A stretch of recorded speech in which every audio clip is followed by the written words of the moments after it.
So there almost wasn't a video this week. For the last couple of weeks, my schedule has been all over the place, and it's been really hard for me to find time to outline, record, and edit these videos. So, in thinking about how I wanted to get back on schedule, I came up with a really interesting concept that I think will not only help me with productivity, but will help with my life in general. I want to create a personal barrier for myself. Let's get into it.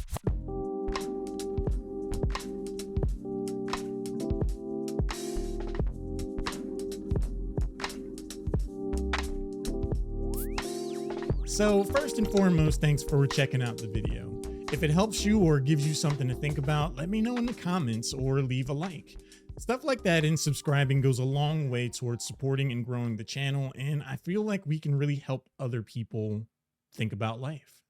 So, the idea of a personal barrier started out as a means to stay on task or to stay focused, but I think it evolved far beyond that.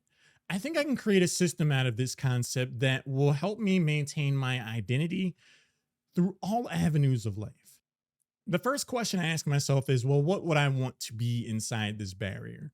And the list that I've come up with is my personality, values, beliefs, boundaries, goals, and behavior. One of the first thoughts I had was, well, that just sounds like having a thicker skin. My skin is pretty thick these days. And the more I thought about it, the more I realized that having thick skin does not make you impervious to the things that happen to and around you. They can still seep in over time and potentially change who you are. Things can make you bitter over time. They can make you feel more negatively. They can change who you are at a more intrinsic level that doesn't happen in the immediate term. From a visualization perspective, having a barrier means that there is something entirely separating you from the outside world. And I think that's an important distinction to make. With that in mind, one of the things I was very specific about keeping outside of this barrier were my feelings and emotions. Feelings, be them good or bad, are inherently temporary. And I feel that anyone that's really in touch with their emotions or are driven by their emotions would understand and agree with that. Now, feelings are important, but as someone that's very logical but can be heavily swayed by my emotions, I think it's very important to filter my emotions through this personal barrier and allow them to inform my thoughts and actions, but not entirely override the objective self that I identify with as a person. So, we've defined the concept of a personal barrier, but how exactly is this supposed to work?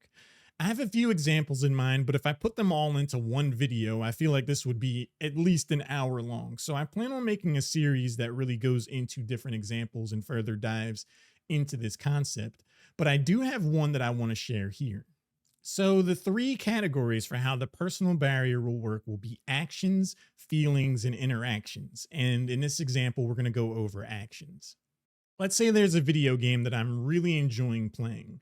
Without the personal barrier, it's very easy for me to come away with the thought of, wow, I'm really having fun playing this game. I want to keep playing it.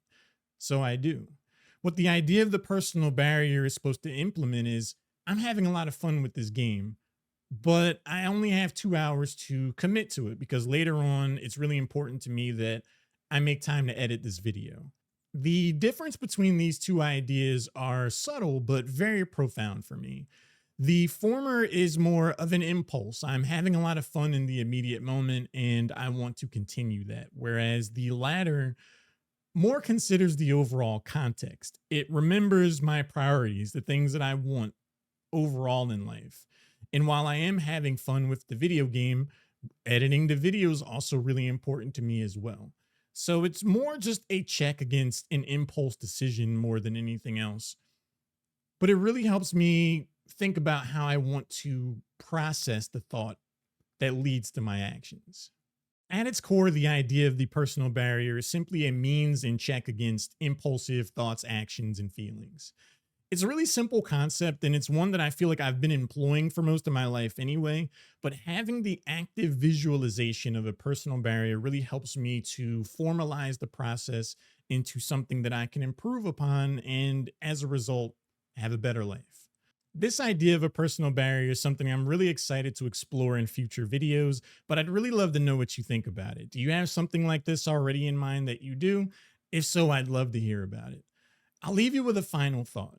I've thought a lot about the idea of being a lifelong learner, and I don't think that that just applies to skills and learning how to do new things. I feel you can also be a lifelong learner in becoming a better person or just living a better life. And I feel like this personal barrier idea is one of the first steps I've really taken in that direction. But as always, my name is Albert. This has been On to Something, and I hope to catch you in the next video. Take it easy.